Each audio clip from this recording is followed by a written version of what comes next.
L-450 immigrant li l-ġimgħa ġew salvati minn bastiment tas-sajd ittieħdu fuq żewġ vapuri tas-salvataġġ filwaqt li 8 nisa u tfal ittieħdu mill-Gwardja tal-Kosta Taljana lejn Lampedusa minħabba li kellhom bżonn il-kura. Ġie rrappurtat li 176 immigrant ittella fuq il-bastiment Protector li qed jiġi operat taħt il-missjoni tal-Frontex u 266 immigrant fuq il-bastiment Montesperone tal-Gwardja di Finanza.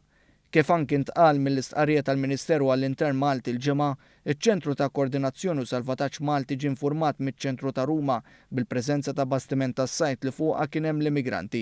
Bl-informazzjoni ngħatat meta l-lanċa kienet tinsab 53 mil nautiku l-bogħod minn Lampedusa u 110 mili nautiċi l-bogħod minn Malta.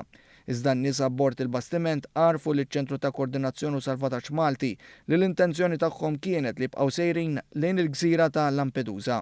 Il-Prim Ministru Taljan Giuseppe Conte qal li l-immigranti għandhom jitqasmu bejn l-Istati membri tal-Unjoni Ewropea inkella mhux se jitħallew jinżlu l-Italja. Qabel dan il-Ministru għall-Intern Taljan Matteo Salvini qal li l-immigranti għandhom jiddaħħlu jew Malta jew il-Libja.